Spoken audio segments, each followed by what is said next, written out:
sure that we finish in 20 minutes, all 13 or 14 questions.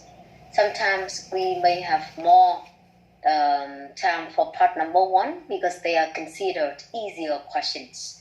But then I have to tell you that a lot of time, even in part number 1 or part number 3, we still have to practice within 20 minutes only.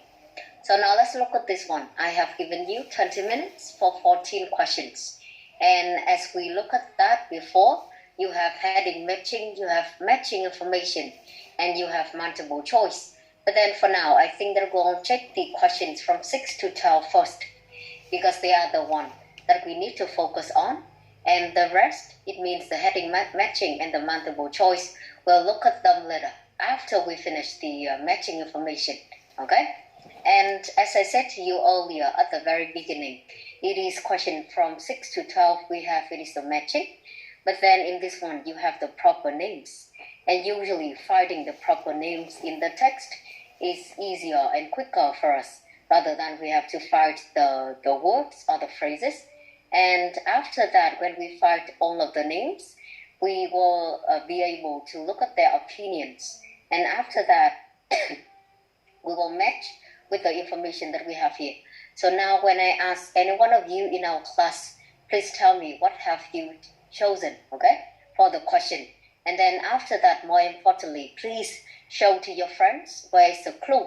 In the reading, we need, of course, a clue rather than just the answer only. And then from that, we will see how are they going to explain, okay? How are you going to explain the paraphrasing or any ideas that we have here? That's the way we do it. So I think that we have from 6 to 12, just go through half of it, and then we may have another turn, okay? Number 6, Tiên, can you tell the whole class what is your answer for the first one, Steven Pinker? Yes, my answer is 3. No. We are talking about from 6 to 12. I think that you have to answer A to G rather than 1 or 2 or 3. I don't think that we have 1, 2, 3 here. Oh no, em làm nhầm từ cái bài tiêu đề ạ. Okay, so have you look at the questions number 6 again, Steven Pinker? Yes, my answer is F. Okay, number 6 class. Các bạn ơi, nhìn lại đi nhé. Cô nói là chúng ta có từ số 6 ạ. Bởi vì đây là bài liên quan đến matching thì bọn mình sẽ giải quyết trước. Đây là loại câu hỏi chúng ta cần tập trung ngày hôm nay. Sau khi hoàn thành xong rồi thì các em sẽ quay trở lại những cái loại câu hỏi kia. Được chưa? Số 6, ở trong này của chúng ta đang không nhìn vào từ số 1 đến 5 đâu ạ. Chúng ta nhìn từ số 6. Và bạn đang trả lời số 6 là F. F là đáp án chính xác. Mời các em hãy cố gắng theo dõi và địa và handout của mình. Number 6, it is F. Music doesn't enjoy the same status of research interest as language. Can you show me and the whole class where's the clue? In which section? Yes, it is in the last of section A. Okay, the last one in section A. Now let's look at this class. In the third line of section 2. Okay. In the second paragraph of section A, can you read that sentence again for your friends? Yes, the sentence is, while language have long been considered essential to unlocking the mechanism of human intelligence, music is generally treated as an evolutionary flippery with only century cheesecake. Okay, agree. Class, it is the exact clue that I need. Please have a look again. While language has long been considered essential to unlocking the mechanisms of human intelligence, music is generally treated as an evolutionary frippery, mere auditory cheesecake, as a Harvard cognitive scientist Steven Pinker puts it. So I can see, first of all, đầu tiên cô có thể thấy là chúng ta có tên của bạn này ở đây rồi. Tên của bác này ở đây. Tên của bác Steven Pinker ở trong này. Và sau đó thì các em có thể thấy là người ta đang so sánh, đúng không ạ, giữa hai thứ là ngôn ngữ và âm nhạc. Trong khi ngôn ngữ thì được coi là rất là essential, tức là cần thiết để có thể mở được cánh cửa về human intelligence. Còn music thì chỉ được coi là cái gì. Okay, now let's look at this one. Even you do not know even you do not know the meaning of the word frippery or auditory cheesecake in this situation, we have the opposite structure here. Opposite structure. It is, you can see, while, okay, and another one. So we know about the attitude towards language and the attitude towards music.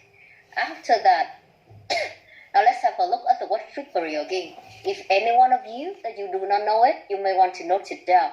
Frippery, it means it's something unnecessary. You just use it for decoration or to show something, okay? Rather than it is necessary for something, it is just the one to decorate or the one to show that you like this, you like that, and usually it is considered unnecessary in architecture, in dress or language or anything that you are doing. So the word frippery here is one clue. And then after that, I guess you can have some sorry, you have some guessing for auditory cheesecake. Auditory cheesecake, you will see that cheesecake is just something dessert at the end, and a lot of people consider that you may want to have cheesecake at the end or not. It doesn't really matter, okay? So that's why auditory cheesecake or evolutionary frippery shows the unnecessary attitude toward music, which is totally opposite to language. Okay, so two things, có hai thứ ở trong này. Thứ nhất là tên của bác ấy rất là rõ ràng, và cái thứ hai nữa là chúng ta cũng thấy được sự đối lập giữa hai cái quan điểm đối với cả là ngôn ngữ là language và đối với âm nhạc mà bạn Tiên đã chỉ ra. Cho nên số 6 này của bọn mình F là đáp án chính xác. Okay, number 7, musicologists. We do not have the name here, but then we just have the group of musicologists. So Tiên, can you continue for this one? Yes. This one, my answer is B. Yeah, number 7, I want to confirm right away that number 7 is B. Music has a universal character despite cultural influences on it. Can you show the class where is the clue? Yes, the clue is in the second paragraph of section B on the second line.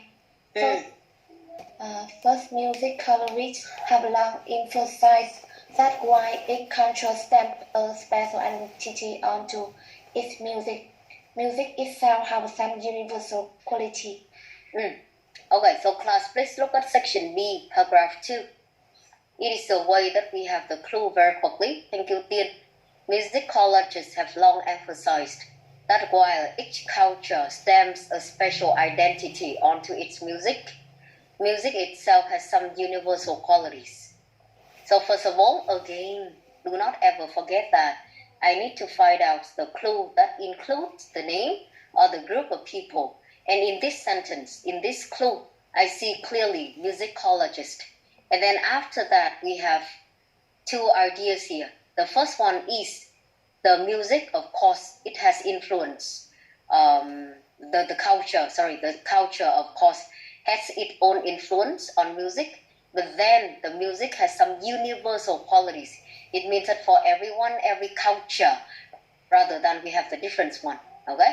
Thì trong này của chúng ta có một cái cụm rất là hay các em ạ, đó chính là stamp a special identity, tức là nó có những cái distinctive features. Mỗi cái nền văn hóa thì nó sẽ có những cái đặc điểm riêng biệt. Đối với âm nhạc, giống như của chúng ta cũng thế thôi. Đối với mỗi đất nước, đối với mỗi nền văn hóa thì sẽ có những cái đặc điểm riêng. Và ở trong này thì họ có nói là cái điều đấy thì là điều mà được nhấn mạnh, emphasized, ở đây của bọn mình là nhấn mạnh rồi. Nhưng ngoài ra ấy, thì music nó cũng có những cái đặc điểm gọi là chung, toàn cầu. Thì người ta đã sử dụng cái cụm là universal qualities. Okay, good one. So number 7 we have here is B. Number 8, Greek philosopher Pythagoras.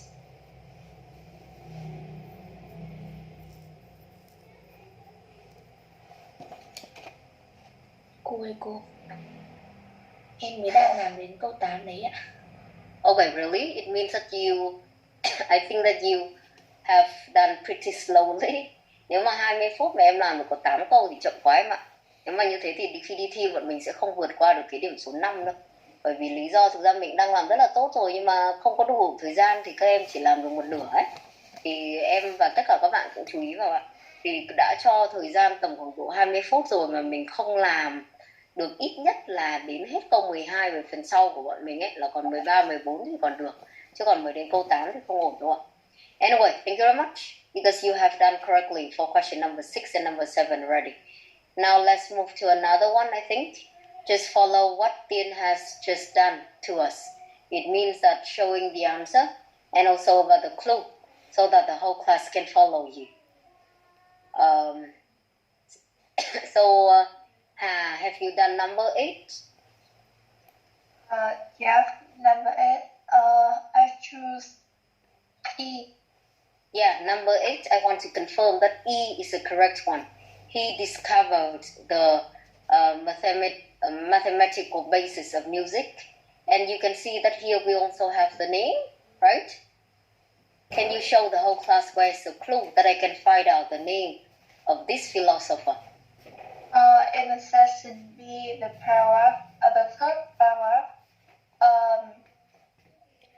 some 2,500 years ago, Pythagoras was the first to note a direct relationship between the harmoniousness of the tone composition and the physical dimensions of the object that produced it. Okay. So I think if I remember correctly, it is not the only place that we have that name, but then it is the correct one. Pythagoras was the first to note a direct relationship between harmoniousness of a tone combination and the physical dimensions of the object that produced it. Okay? And after that, if any one of you that you go through section number C, section 3, section C, that we have here, they have the very first sentence that may help you to understand a little more about the previous one. This music is math idea. Is often accompanied by the notion that, okay? So it means that the previous one. Nếu các em chú ý thì nó có cái sự link, mối quan hệ giữa cái đoạn cuối cùng của section B và section C của bọn mình là người ta có một cái idea là âm nhạc thực ra là toán học, đúng không? Thì cái idea là âm nhạc là toán học này của bọn mình được nhắc tới ngay ở phía trên, đó chính là của cái bác Pythagoras này đấy ạ, thì gọi là Pythagoras. Và đấy là lý do tại sao mà ở trong này thì bạn đã chọn được rồi. Nhưng các em sẽ thấy là nó không phải là chỉ ở câu đấy đâu, mà nó sẽ có cái mối quan hệ giữa các section, cũng là một trong những cái cách mà em sẽ dựa vào để mình có thể thấy được cái mối quan hệ. Chứ còn đây nó không tồn tại là một section riêng biệt, mà nó tồn tại trong một bài text, được chưa? So again, number 8 it is E, good one. How about number 9? What do you choose for that? We have the 3 names here. I guess D. Yeah, in this one it is D. Music preference is related to the surrounding influences. Music preference is related to the surrounding influences. Can you show the class where I can find the names? Yeah, in the last sentence of the first paragraph of section B, David, there's 3 names in here, and okay, and they argue that the sounds of music and the sounds of language are intricately connected. Okay, so class, I tell you this one. Ở trong này ấy, thì các em đúng là mình thấy 3 tên của bác này được xuất hiện rồi. Nhưng một lần nữa thì các em cũng nhìn vào. Đấy là lý do tại sao mà vừa nãy bạn trả lời bạn có nói là I guess ấy. Thì ở trong này thì mình nghĩ là em theo kiểu đoán được thôi. Và đúng là cái phần clue này em chưa chỉ ra một cách chính xác. Nên khi đi thi thì thôi, nếu may mắn thì đúng, còn nếu không thì có thể là mình bị sai. Và đấy là một trong cái lý do tại sao mà rất là nhiều người đi thi về cũng chẳng biết được là mình làm có đúng hay không. Mặc dù nghe nó rất là kiểu phi lý ấy. Ở trong này của chúng ta D ấy, nó là music preference, tức là cái việc mà em thích cái loại nhạc này, em loại nhạc kia, thì theo họ đó chính là nó sẽ ảnh hưởng, nó sẽ có liên quan tới cái bên ngoài, surrounding influences, chứ không phải là đến từ phía em only. Thì riêng cái câu mà bạn vừa chỉ ra ấy, thì nó cũng đã có tên của các bác này rồi, đúng không?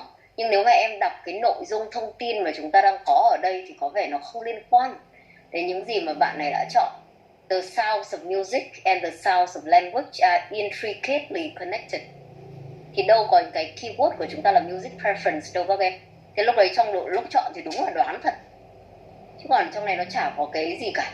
Và mình cũng đã dặn ngay từ đầu giờ rồi, chứ không phải là đến bây giờ chúng ta mới nói, là các em sẽ cần phải xem là đấy nó có phải là vị trí duy nhất không. Chứ còn trong một bài có lúc tên của một người mà đang được hỏi ấy, thì họ sẽ có được xuất hiện không chỉ một lần, mà nó còn là một vài lần. Thì ở những cái đoạn sau em sẽ thấy là họ của ba bác này, họ cũng là những nhân vật này lại xuất hiện lại một lần nữa. Được chưa? Các em nhìn và xem ở trong này thì mình đã thấy cái sự xuất hiện này rồi, chứ không phải là không. Tuy nhiên thì các em cũng sẽ cần phải xem là nó xuất hiện ở đâu và họ nói cái gì. Mặc dù đáp án ở đây của chúng ta là đúng, nhưng mà cái clue mà bạn này chỉ ra thì chưa chính xác. Và ở phần sau thì các em sẽ thấy rất là nhiều lần, mình dặn rất nhiều lần rồi. Những người nào mà các em quen với việc là đặt, tức là khi bọn mình đi thi cái phần IELTS reading này, các em sẽ thấy là nó có những cái bài liên quan đến cấu trúc của một nghiên cứu rất nhiều. Tức là người ta sẽ có tên của researchers, tên của những cái người ở trong nhân vật này, professors, và họ đưa ra những cái findings, họ đưa ra những cái opinions của họ, đúng không ạ? Thì ở trong này là mình nhắc nhiều lần rồi, cái phong cách viết, mình viết báo cũng vậy thôi. Đó chính là gì? Em chỉ có tên gọi là tên full name, có thể là lần đầu tiên, còn về sau thì người ta chỉ dùng last name, chứ người ta không nhắc lại cả full name từ đầu bài đến cuối bài. Và đấy cũng là lý do tại sao rất là nhiều người bị mix các chi tiết, và em sẽ không thể tìm ra được xem là cái findings của họ ở đâu, hoặc là opinions của họ ở đâu khi mà nó được xuất hiện nhiều lần. Thì đây cũng là cái điểm mà tất cả các bạn làm ơn hãy chú ý. Chứ còn nếu không theo kiểu như này thì mình dù chọn đúng đi chăng nữa nó cũng không make sense. Được chưa? So anyway, I will leave number 9 here. Even the correct answer you have got it. It is D. Now the very last one, I think. The two other lessons, the two other questions, for number 11 and number 12. Chen, have you finished number 11 and number 12?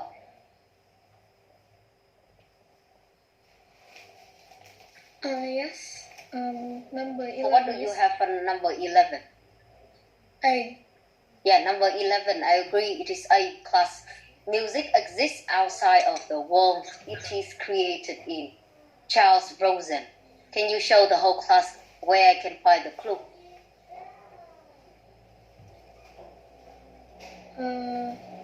In section C, paragraph 1, line 5, có một câu là trước đấy thì ở trên đấy thì có Charles Rosen rồi. Xong rồi có một câu là music is entirely abstract from the world in which we live. Okay, so I think that it is still in the same sentence, even it is very long, pretty long in this one. Up to 4 lines, I guess. Writing recently in the New York Review of Books, pianist and critic Charles Rosen discussed the long-standing notion that, so after that, that is his opinion, while painting and sculpture reproduce at least some aspects of the natural world, and writing describe thoughts and feelings that we are all familiar with, music is entirely abstracted from the world in which we live. And I agree with you that the most important clue here that you have read, music is entirely abstracted from the world in which we live. It is the most important one, even we have very long sentence. And the word abstracted here, plus, okay, you may know the word abstract already. Okay, abstract, it means theoretical, conceptual, rather than something practical. Okay, but the word abstracted here as an adjective, it means that it is not related to something. Okay, it is isolated. It is isolated, not really related to something. So in this one, what they mean is that it doesn't mean we have the music from our own surrounding, from the world that we live. Maybe it is more abstract than that. You may have some imaginary ideas. That's the way that they do it. Okay, so it is A. Thank you. And can you finish the last one, number 12 that we have here for Sandra Treehub? 12 là C. Yeah, number 12 we have C. Cái câu cuối cùng của cả bài là the abstract states Treehub is that music may be even more of a necessity than we realize. Okay, in C we have here, class, you may want to look at the statement again. C, music is a necessity for humans. Very clear. And at the end, in the very last sentence of the whole reading text, you see that we have music may be even more of a necessity than we realize. Actually, if you notice, section E is everything about the opinions of Sandra rather than just the last one. And at the very beginning, you will see that we have a lot of ideas related to the necessity of music already. For babies, music and speech are on a continuum. Mothers use musical speech to regulate infants' emotional states. Regardless of what language they speak, the voice all mothers use with babies is the same. Something between speech and song. Như vậy là thực ra nó không phải là câu cuối không đâu. Câu cuối là cái câu gọi là bạn chọn một cách rất là trực tiếp rồi ạ. Là cái câu chính xác luôn. Tuy nhiên thì nếu mà các em nhìn vào section E, các em sẽ thấy là cả cái section này của bọn mình đều là ý kiến của bác Sandra Trehub thôi. Và bác ấy còn nói về cái tầm quan trọng của music rồi là của speech liên quan đến nhau như thế nào rồi. Cho nên cái câu này của bọn mình bạn đã chọn chính xác. Chỉ giải thích thêm một chút thôi ạ. Okay, so in this one, class, please check again very quickly that we have the answer. Okay, from number 6 to number 12, the matching information that we have to focus on.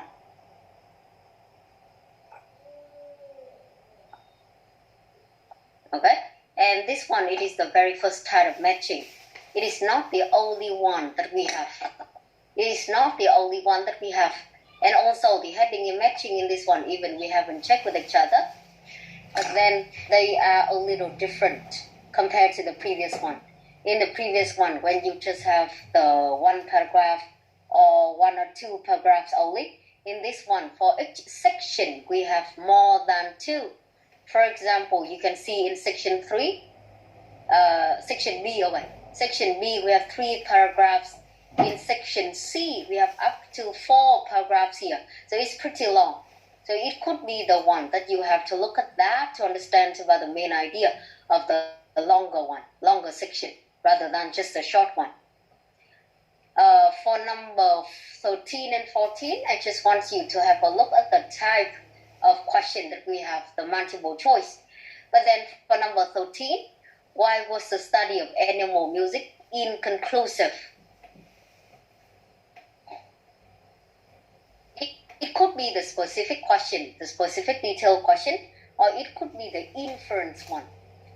Loại này thì thực ra chỉ mới nhìn câu hỏi thì nó chưa rõ ràng lắm. Nhưng mà loại này khi người ta hỏi em về why thì có thể đã có cái lý do câu trả lời một cách trực tiếp. Ở trong bài thì người ta gọi là specific hoặc là factual question.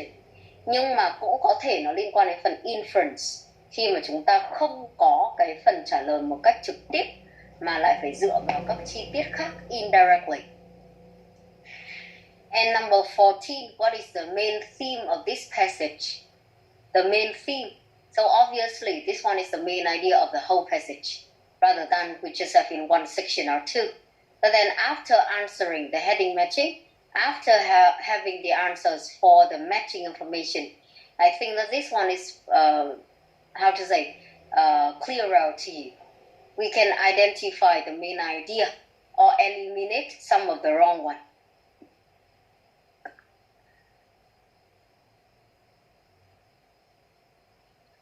Wait, just look at your own handout, okay? Or else it is a little difficult for you to look at the clue by yourself. So basically, they are the two questions for the multiple choice. Được chưa? Thì trong này của chúng ta, mặc dù là chúng ta mới chữa cái phần matching thôi, nhưng mà mình xin nhắc lại với các em một chút nhé. Là cái phần trên ấy, cái phần heading matching cũng là một trong cái dạng để ôn tập, nhưng mà nó khó hơn một tẹo. Lý do là bởi vì mỗi section này của bọn mình thì các em sẽ thấy có section rất là dài. Nên là đòi hỏi cái người làm sẽ cần phải xác định được main idea của cả cái section đó. Mặc dù là các bước bọn mình có thì nó cũng vẫn tương tự như buổi trước mà thôi. Okay? So I will not give you the answers for the rest of heading matching or the multiple choice. You may want to look at by yourself, and I won't give you the answers later. Now class, can you look at the next one for us to have some more practice in terms of matching today? It is reading number 2. The section the different sections we also have here, but then of a different topic, being left-handed in a right-handed world. The world is designed for right-handed people. Why does a tenth of the population prefer the left? Không biết ở đây thì lớp mình có bạn nào là thuận tay trái hay là thuận tay phải không? Nhưng mà người ta có một cái tiêu đề rất là rõ ràng là gì? Ở đây thì cái thế giới này được thiết kế cho những người mà thuận tay phải. Số lượng những người thuận tay trái thì rất là ít. Thậm chí là có những cái người mà thuận cả hai tay thì đương nhiên nó còn ít hơn rất là nhiều. Một vài thông tin ngay từ đoạn đầu tiên nếu các em muốn nhìn. The probability that two right-handed people would have a left-handed child is only about 9.5%. Cái tỷ lệ mà những cái người, tức là bố và mẹ là thuận tay phải mà sinh ra con là thuận tay trái ấy, thì chỉ là 9,5%. The chance rises to 19.5% if one parent is a lefty and 26% if both parents are left-handed. Cái con số này thì nó sẽ tăng lên là 19,5% nếu bố hoặc mẹ là người thuận tay trái, và nó tăng lên tiếp là 26% nếu cả hai người, cả bố và mẹ đều là thuận tay trái cả. Okay, so some interesting statistics for you to know. Now let's look at the text that we have here. We have the paragraphs from A to F, sorry, from A to G, from A to G. And then after that, you will see that we have different types of questions. Now, please have a look at this one. Questions from 1 to 5. Reading passage has 7 sections, A to G. Which section contains the following information? Write the correct letter A to G in boxes from 1 to 5 on your answer sheet. So in this one, it is different from the previous exercise that we have done with each other. Because in this, they do not ask you for the specific names, or we do not have the specific statements. Mà ở trong này thì nó là một trong cái dạng bài nó rất là phổ biến, thường xuất hiện ở đoạn 2, ở bài tập số 2 hoặc bài tập số 3. Ở trong này của bọn mình thì các em sẽ thấy là gì? Người ta đang hỏi là ở đây có tận 7 sections, và ở section nào thì nó có chứa những cái thông tin sau đây. Section nào sẽ chứa thông tin sau đây? For example, preference of using one side of the body in animal species. How likely one-handedness is born. The age when the preference is using one hand is settled. Occupations usually found in left-handed population.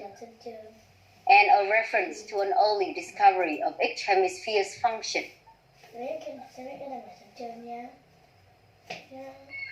Please listen to this very carefully. Ở trong này của bọn mình này, xin nhắc lại là ở đây nó là những cái thông tin mà có thể có trong bài. Nhưng cái đặc điểm của những cái thông tin này ấy, nó sẽ là những danh từ chung, danh từ lớn. Người ta gọi là general noun. Như các em sẽ thấy là the age hay là occupations. Và đương nhiên là ở trong các đoạn mà các em có các section từ A đến G, người ta có thông tin này chẳng hạn, nhưng người ta không nhắc lại cái danh từ to, danh từ chung như vậy. Ví dụ chúng ta đang có ở trong này là animal species, hay em có cái từ gọi là occupations, thì mình expect là ở trong cái đoạn mà em tìm được ấy, nó sẽ liệt kê ra các nghề nghiệp mà chúng ta có thể tìm thấy những cái người mà thuận tay trái. Người ta sẽ có tên cụ thể của các nghề nghiệp như ví dụ chẳng hạn, chứ còn người ta sẽ không nói là occupations nói chung. Đấy là đặc điểm của cái loại bài này nhé. Và cái animal species cũng thế, có thể người ta sẽ nói ở một vài loài động vật, hoặc là một vài cái thí nghiệm mà người ta đã thực hiện trên animal species, chứ người ta không sử dụng chỉ có một cái cụm chính xác là animal species ở đây của chúng ta có. Được chưa? Hoặc là ở E đi, ở cái number 2 đi, how likely one-handedness is born. Đấy, thì em vừa mới đọc xong ở phần trên đấy. Nếu em còn nhớ, cái khả năng mà những cái người gọi là gì, one-handedness, một tay thuận tay trái, thuận tay phải được sinh ra là bao nhiêu. Đấy là người ta đã tổng kết lại rồi cái nội dung thông tin, chứ thực ra là ở trong bài người ta có những cái thông tin nhỏ hơn và em phải hiểu người ta đang nói về cái gì. Như vậy trong cái loại này thực ra nó không phải là chỉ liên quan đến specific details đâu, mà em còn phải hiểu được là các cái danh từ chung, các cái general nouns bọn mình có, và nó có những cái specific như thế nào. Nói một cách rất đơn giản, như chúng ta có danh từ chung là fruits là hoa quả đi, nhưng trong bài người ta sẽ là cam, chuối, mít, ổi, được chưa? Chứ người ta không nhắc lại có mỗi fruits không. Đấy là đặc điểm của cái loại này thì các em sẽ cần phải chú ý. Và khi làm ấy thì nó sẽ có hai cách để chúng ta có thể giải quyết phần này, tùy vào từng bài và tùy vào cái cách mà em thấy là hiệu quả hơn đối với bản thân, chứ nó không có fix gì hết. Thứ nhất là chúng ta sẽ cần phải xử lý, cách đầu tiên là chúng ta sẽ xử lý theo đoạn, theo cái section. Ví dụ trong này em sẽ nhận thấy là gọi là section thôi, nhưng nó chỉ có một đoạn của A, một đoạn của B, một đoạn của C, đúng không? Thì sau khi em đọc đoạn A xong rồi thì em sẽ thử xem là các cái statements, các cái information mà chúng ta đang có ở đây từ 1 đến 5 thì cái nào em vừa đọc ở đoạn A. Ví dụ như cô thấy là ở câu số 4 đi, mình thấy có thông tin ở đoạn A thì 4 mình điền là A luôn, chứ nó không phải theo thứ tự từ 1 đến 5. Đó là cách đầu tiên, là theo thứ tự của đoạn hoặc theo thứ tự của section mà chúng ta có. Đấy là cách số 1. Cách số 2 của chúng ta là mình sẽ đi theo cái câu, theo statement, theo information người ta cho. Bắt đầu từ câu số 1. Rồi em thấy cái keyword ở trong này của em, đó chính là cái animal species. Thì mình lướt ở trong cái đoạn này, ở trong các cái đoạn này mình có, mặc dù cái việc đấy không dễ dàng, nhưng nó cũng sẽ nổi bật lên một vài từ liên quan đến cái phần em đang cần tìm. Ví dụ animal species là mình nhận ra được nó ở đoạn nào và mình sẽ đọc đoạn đấy thôi, để xem có phải thực chất là chúng ta đang tìm thấy cái preferences hoặc là preference of using one side of the body in animal species hay không. Vẫn phải đọc lại, đương nhiên rồi, là tìm thấy animal species, nhưng có phải người ta đang nói về preference of using one side of the body không? Và tương tự như vậy, những cái câu khác, ví dụ câu số 4 mình vừa lấy ví dụ xong, occupations usually found in left-handed population, thì mình thấy có cái keyword là occupations, thì mình cũng sẽ đọc ở các đoạn, skim ở các đoạn để xem là có cái từ nào, được chưa? Scan ở các đoạn xem là mình có các cái từ nào mà nó liên quan đến cái nghề nghiệp này hay không, các cái từ vựng thuộc về cái nhóm chủ đề nghề nghiệp. Và sau đó thì mình sẽ đọc tiếp ở cái đoạn đó, xem là những cái nghề nghiệp họ nhắc tới có phải là đối với nhóm left-handed population không. Được chưa? Như vậy nó có hai cách cơ bản như vậy để chúng ta giải quyết cái loại bài này. Tức là không phải là nối theo tên hoặc những cái thông tin chi tiết cụ thể nữa, mà các em lại đang có liên quan tới các đoạn. Được chưa? Thì cách thứ nhất là chúng ta đi theo đoạn như mình đã trình bày đầu tiên. Và cách thứ hai là chúng ta đi theo cái phần statement dựa theo những cái keyword của nó. Và mình scan xem là ở đoạn nào thì có chứa cái thông tin hoặc chứa cái keyword mà mình đang cần tìm, rồi mình đọc tiếp. Okay? So they are the two main ways for us to answer the question about matching section or matching paragraph that we have here.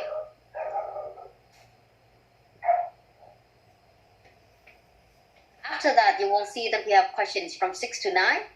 And this one, I think that it is similar to the previous one. So I will not need to tell you again about the ways. Look at the following researchers. Questions from 6 to 9. And the list of findings. Match each researcher with the correct finding. So similarly to the previous one, we also have the proper names. For example, Marian, Annette, Peter, Hepper, you have exact the names.